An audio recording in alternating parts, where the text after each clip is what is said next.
오과 뉴스와 신문 1. 알아봅시다. 1번. 다음 대화를 잘 듣고 이어질 내용으로 가장 알맞은 것을 고르십시오. 1. 방송국에서 방송 수신료를 인상한다고 했다지요? 네, 수신료를 4,000원 인상하는 대신 광고를 없앤다고 해요. 2. 한국에서 인쇄신문을 구독하는 사람이 전체 40.6%밖에 안 된다고 해요. 인쇄신문에 획기적인 변화가 없는 한 구독률은 아마 점점 더 떨어질 거예요. 3.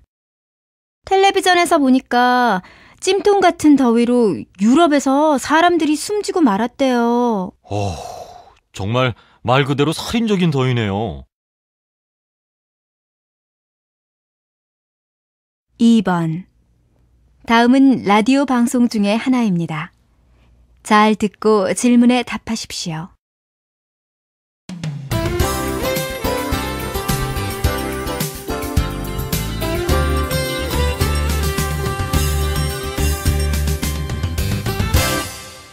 안녕하세요. 박지원 변호사입니다.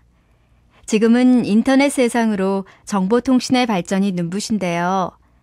사이버 세상에서 오가는 욕과 험담은 우리의 눈살을 찌푸리게 합니다. 인터넷 뉴스에서는 기자에게까지 욕설을 댓글로 달기도 합니다. 인터넷 사용에도 예절이 필요한데요. 사이버 세상도 사람들의 세상 안에 있는 한 사람 사는 도리가 있어야 한다고 믿습니다. 우리 모두 사람 사는 향기가 나는 인터넷 세상을 만듭시다.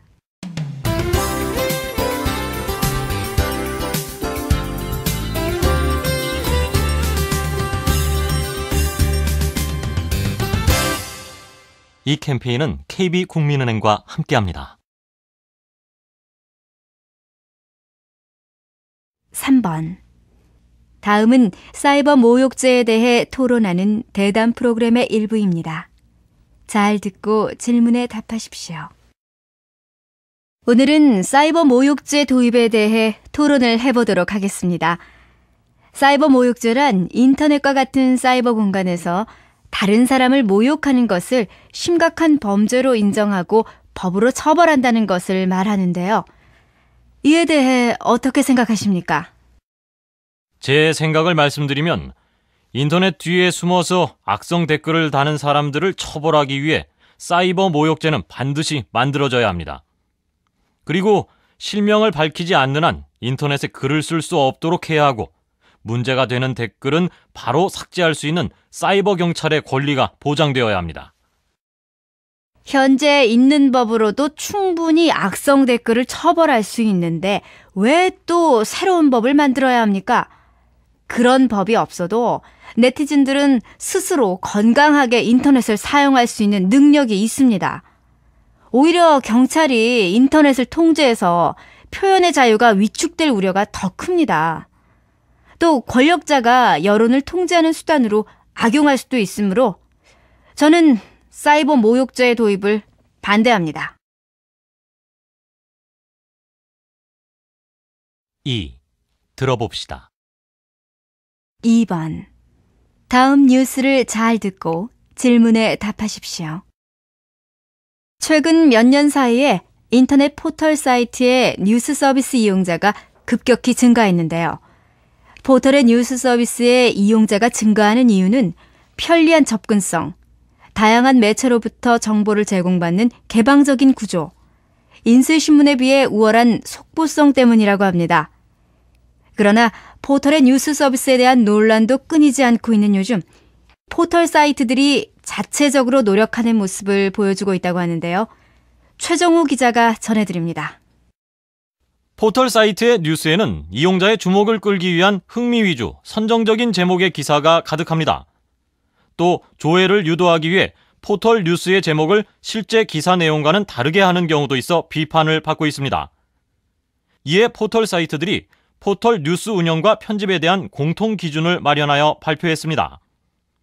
그 내용은 첫째, 특정 논조나 입장이 아닌 다양한 시각의 뉴스를 전달하고, 둘째, 건전한 인터넷 댓글 문화와 네티켓 정착에 노력하고, 셋째, 일방적인 뉴스가 아닌 독자들과 실시간으로 소통하는 쌍방향 뉴스가 되며, 넷째, 개인을 모욕하거나 명예훼손의 여지가 있는 기사에 대한 편집은 지양하고, 마지막으로 포털 뉴스의 사회적 책임과 역할에 대해 지속적이고 구체적인 노력을 다하겠다는 것이라고 합니다. 기본적으로 인쇄신문이나 TV 뉴스에 비해 오락성이 강한 포털 사이트가 앞으로는 어떤 달라진 모습을 보여주게 될지 지켜봐야 하겠습니다. KBB 뉴스 최정우입니다.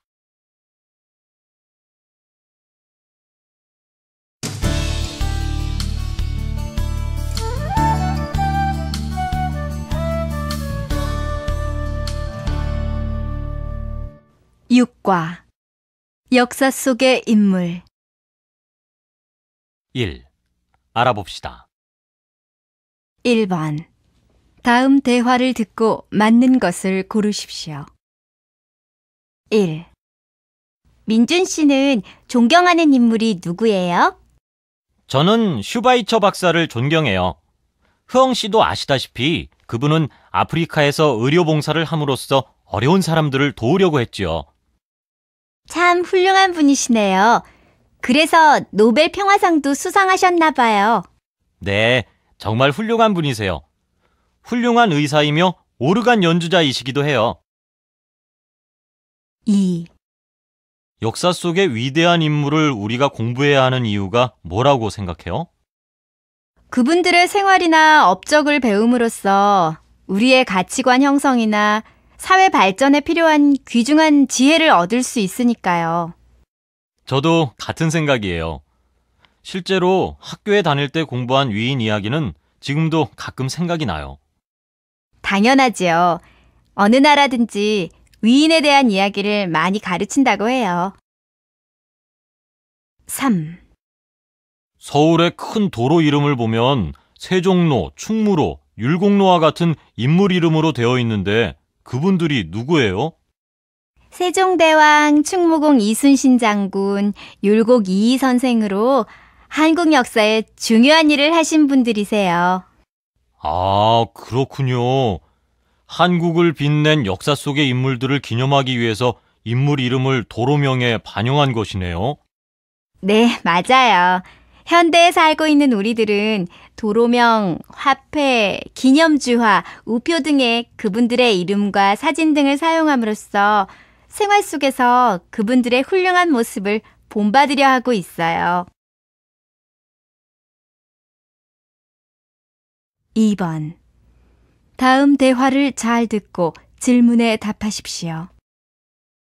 민재 씨는 인류 역사에서 업적을 낸 사람 중에 누구를 존경하세요?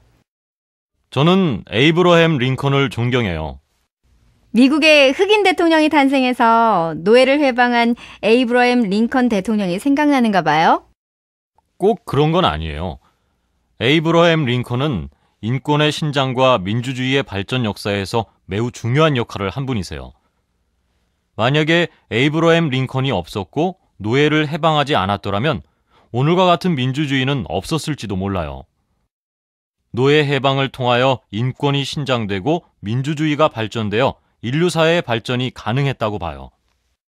민재 씨 말을 들으니 링컨 대통령은 인류 역사와 미국 역사에서 아주 중요한 일을 하신 분이군요. 그렇게 본다면 링컨 대통령이 없었다면 흑인인 오바마 대통령의 탄생은 불가능했을 것 같네요. 3번. 다음을 잘 듣고 질문에 답하십시오. 모든 나라에는 역사를 빛낸 인물이 있다. 그러나 나라마다 선정되는 역사 인물의 배경이나 직업은 조금씩 다르게 나타난다. 어느 나라에서는 정치인이나 장군이 주로 역사 인물로 선정되고 어느 나라에서는 학자나 교육자가 가장 훌륭한 역사 인물로 선정되기도 한다. 한편 식민지 경험을 가진 나라에서는 독립운동가가 많이 선정되기도 한다. 한국의 경우도 예외가 아니어서 위대한 업적을 남긴 왕이나 대통령, 외국으로부터 나라를 지킨 장군, 일본의 식민지로부터 독립을 위하여 노력한 독립운동가가 역사인물로 주로 꼽힌다. 한글을 창제한 세종대왕, 일본의 침략을 막은 이순신 장군, 경제발전을 이룩한 박정희 대통령, 독립운동가인 김구 선생 등이 이러한 역사인물의 대표적인 예이다. 한국의 경우에는 여기에 훌륭한 학자가 역사인물에 포함된다. 중국에서 들어온 유교를 한국의 상황에 맞춰 발전시킨 이희 선생이나 이황 선생이 대표적인 예이다. 한국은 최근에 경제발전과 민주화를 이룩한 나라로 알려져 있다. 이에 따라 현대 한국의 정치가와 경제인도 역사인물로 선정이 되고 있다. 이제 한국은 통일을 준비하고 있다. 조금 더 시간이 지나면 통일을 달성한 정치가가 역사인물에 포함이 될 것이다. 2. 들어봅시다. 2번. 역사적으로 위대한 인물이 갖는 공통점은 무엇입니까? 잘 듣고 질문에 답하십시오. 위인이나 성공한 사람들에게는 두 가지 공통점이 있다. 하나는 긍정적으로 생각하는 것이고 두 번째는 대단한 독서가라는 것이다. 그런데 긍정적인 사고도 주로 많은 책을 읽어 자신감을 가질 때 생기는 것이기 때문에 독서만큼 중요한 일은 없다. 워렌 버핏, 토마스 에디슨, 벤자민 프랭클린, 루즈벨트, 나폴레옹, 해리 트루먼 등 세계적으로 유명한 인물들의 공통점은 지독한 책벌레라는 것이다. 특히 나폴레옹은 반평생을 전쟁터에서 보낸 사람이지만 그가 읽은 책이 8,000권에 달한다고 한다. 처칠은 유년 시절에 책을 읽을 줄 모르는 아이였다고 한다. 실제로 그는 초등학교 때부터 고등학교 때까지 전교 꼴찌였다. 그런 처칠이 어머니의 특별한 독서 지도를 받음으로써 조금씩 변하기 시작했다. 어머니는 처칠에게 하루도 빠지지 않고 매일 5시간씩 독서를 하도록 시켰다. 처칠의 독서 방법은 2권 중 1권은 철학책을 읽는 것이었다. 10여 년이 지나자 처칠은 자신을 놀리던 친구들이 흉내내지 못할 정도의 논리적인 사고 능력을 갖게 되었고 20대 중반에 국회의원에 당선되었다. 그리고 뛰어난 능력으로 국회의 지도자가 되었고 결국에는 영국의 수상이 되었다. 독서는 성공을 가져오는 중요한 조건이다. 만약에 역사 인물 중 책을 그렇게 많이 읽지 않았더라면 훌륭한 인물이 되지 못한 경우도 많이 있었을 것이다.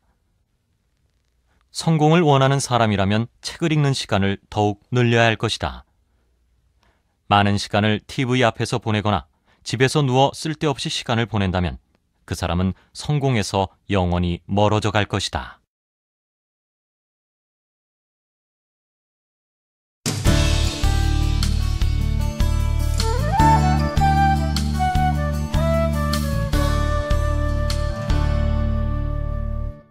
칠과 속담과 관용 표현.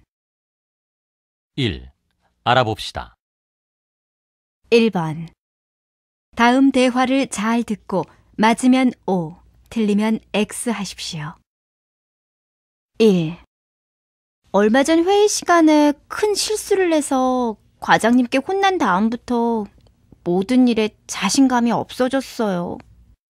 비 온 뒤에 땅이 굳어진다고 지금은 조금 힘들어도 시간이 지나면 다시 자신감을 찾을 수 있을 거예요. 힘내세요. 2. 요즘 수빈 씨와 민재 씨가 만나는 모습이 자주 눈에 띄네요. 점심시간에도 식당에서 두 사람이 같이 다정하게 밥을 먹고 있는 걸 봤어요. 두 사람이 요즘 연애하고 있잖아요. 그러면 바늘 가는데 실 가는 법이죠. 3. 얼마 전에 새로 나온 음료수가 있는데 대학생들한테 정말 인기가 많다고 해요. 10초마다 하나씩 팔린대요. 저도 그 얘기를 들었는데 정말 날개 돋친 듯이 팔린다고 하네요. 2번. 다음은 속담과 관련된 대화문입니다. 잘 듣고 질문에 답하십시오. 요즘 한국 속담을 공부하고 있는데 정말 재미있는 속담이 많은 것 같아요. 그래요? 속담에는 웃음을 주는 조상들의 해악이 담겨 있어 재미있죠. 하지만 사회를 풍자하는 속담은 한국의 문화적 배경을 모르면 이해하기 어려울 거예요. 맞아요. 그런데 제가 동물을 좋아해서 동물 속담은 기억하기 쉬워요. 동물 중에서도 호랑이가 나오는 속담이 많은데 한국에서는 옛날부터 호랑이가 많이 살았나 봐요. 그럼요. 옛날에는 서울에서도 호랑이를 볼 수 있었대요. 호랑이 말고 속담에는 또 어떤 동물이 많이 나오나요? 글쎄요. 한국어를 전공하는 저도 갑자기 생각이 잘 안 나네요. 찾아보고 내일 더 알려줄게요. 미안해요. 원숭이도 나무에서 떨어질 때가 있다고 하잖아요. 괜찮아요. 3번. 다음 강연을 잘 듣고 질문에 답하십시오. 오늘은 떡과 관계 있는 표현에 대해 이야기하겠습니다. 흰 쌀밥이 귀하던 시절에 쌀로 만드는 떡은 음식 가운데 가장 귀한 것 중에 하나였습니다. 잘 사는 사람에게는 떡이 일상이었을지 몰라도 서민들로서는 밥도 먹기 쉽지 않은 시절에 떡이야말로 명절, 잔치, 제사 때가 아니면 맛보기 어려운 음식이었죠. 그래서 그런지 한국어에는 음식 중에서도 떡과 관련된 속담이나 표현이 무척이나 많습니다. 먼저 밥배 따로, 떡배 따로라는 말이 있습니다. 들어보셨나요? 아무리 밥을 많이 먹어 배가 부르더라도 떡이 있으면 더 먹을 수 있다는 뜻입니다. 매우 하기 쉬운 일은 누워서 떡 먹기라고 하고 마음에 꼭 드는 일을 이야기할 때에는 입에 맞는 떡이라고 하죠. 생각하지 못했던 행운을 만났을 때는 이게 웬 떡이냐고 하고 원하는 바이지만 끝내 얻을 수 없는 것은 그림의 떡이라고 합니다. 이와 같이 한국어에서 떡과 관련된 말을 보면 모두 따뜻하고 넉넉하다는 느낌을 줍니다. 떡은 한국인에게 풍족함을 상징하기 때문이죠. 요즘은 예전만큼 떡을 많이 먹지는 않지만 지금도 잔칫집에 온 손님에게 떡을 싸주기도 하고 이사를 하면 떡을 해서 이웃에 돌리기도 하죠. 떡은 지금도 여전히 한국인에게 중요한 음식 중에 하나인 것입니다. 여러분도 고마운 사람에게 떡을 한번 선물해 보세요. 2. 들어봅시다. 2번. 다음은 발과 관련된 표현에 대한 강연입니다. 잘 듣고 질문에 답하십시오. 오늘 이 시간에는 발과 관련된 재미있는 표현들에 대해 말씀드릴게요. 한국어에서는 사람들을 많이 아는 사람을 마당발이라고 합니다. 발이 넓다라는 말도 하죠. 이렇게 사람을 아는 것을 발과 연관시킨 것이 아주 재미있습니다. 왜 사람들을 만나서 악수하는 손이나 기억해 두어야 하는 얼굴이 넓다라고 하지 않을까요? 참 궁금하지 않습니까? 일본어에서는 사람들을 많이 아는 것을 얼굴이 넓다라고 한답니다. 한국하고는 참 다르죠? 그럼 마당발이 되려면 어떻게 해야 할까요? 발이 넓어지려면 어떻게 하면 좋을까요? 한번 대답을 생각해 보시기 바랍니다. 자, 답이 나오나요? 한국어식으로 표현한다면 정답은 발품입니다. 정답 맞히신 분? 아무도 안 계시네요. 열심히 뛰어다니고 일을 해야 하는 거예요. 같은 물건이지만 더 싸게 사려면 여기저기 다니면서 발품을 팔아야 합니다. 발로 일을 해야 한다는 것이죠. 이해가 되십니까? 그리고 여러분, 만족이라는 단어 아시죠? 만족의 족자가 바로 발족자예요. 이건 모르셨죠? 족하다는 말도 발과 관련이 되는 것이죠. 또 우리는 발이 편해야 몸이 편하다는 말도 합니다. 내가 걱정거리가 없이 만족하고 있는지는 발이 먼저 알아요. 그래서 우리나라 사람들은 걱정이 사라졌을 때 이제 두 발 뻗고 자겠다라고 하잖아요. 걱정이 있으면 발은 긴장 상태가 됩니다. 그래서 도둑이 재발절이다라는 표현이 나온 것이죠. 실제로 경찰서에서 도둑을 잡아서 질문해보면 거짓말을 할 때는 발을 떠는 경우가 있다고 해요. 이제 우리 모에서 발이 정말 중요한 것 같죠? 오늘 집에 돌아가시면 수고가 많았다고 발 좀 깨끗이 씻어주세요.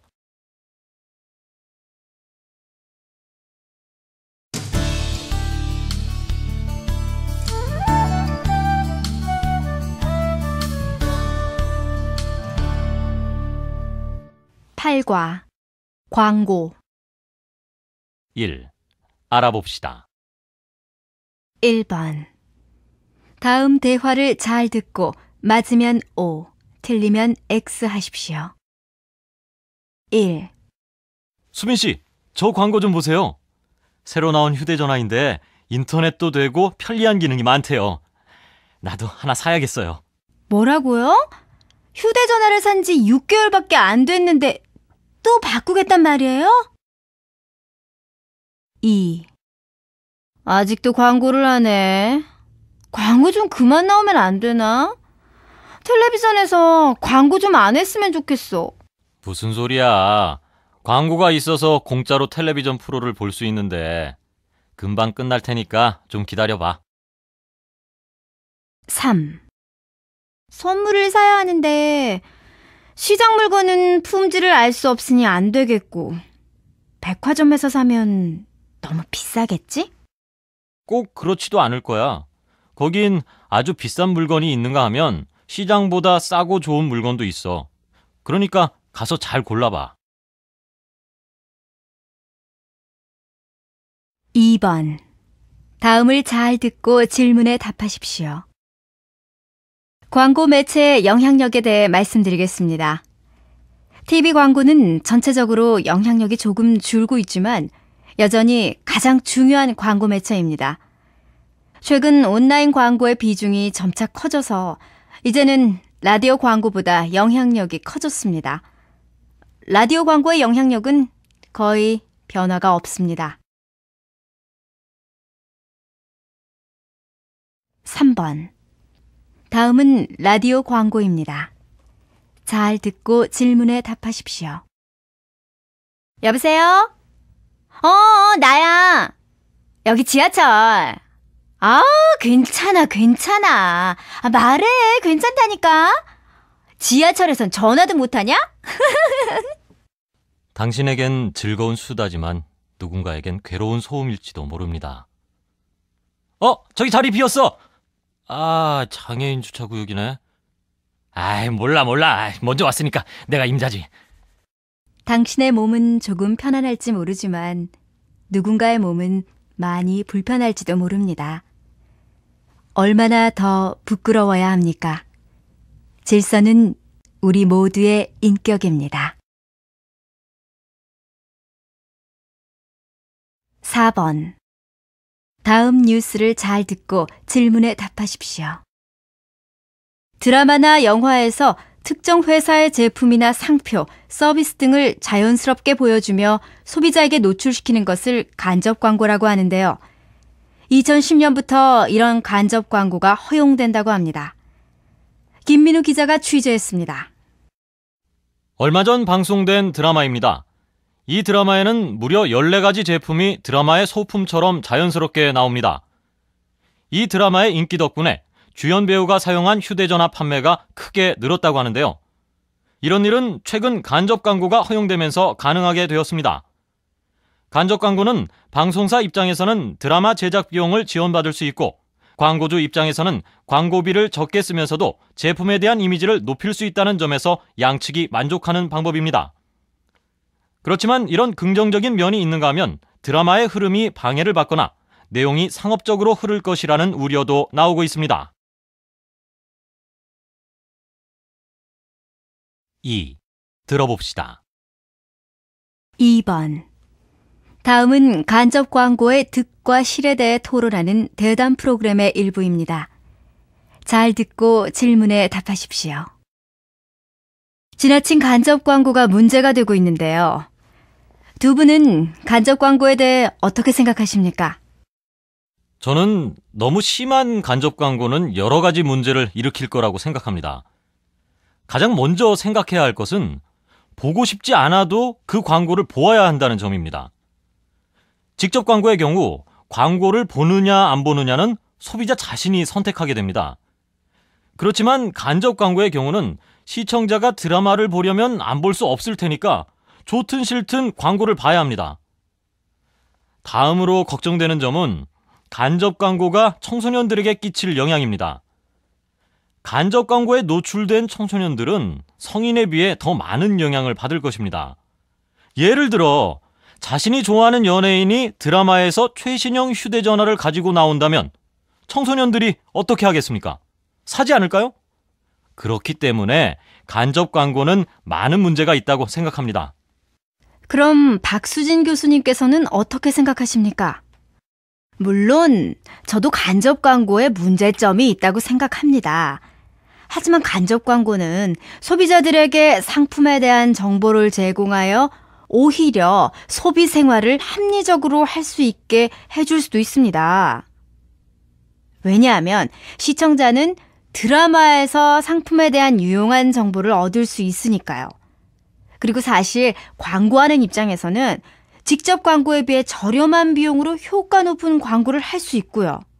그런가 하면 방송국에서는 드라마 제작비를 절약할 수 있습니다. 그렇게 되면 시청자 입장에서는 좀 더 수준 높은 드라마를 즐길 수 있게 됩니다.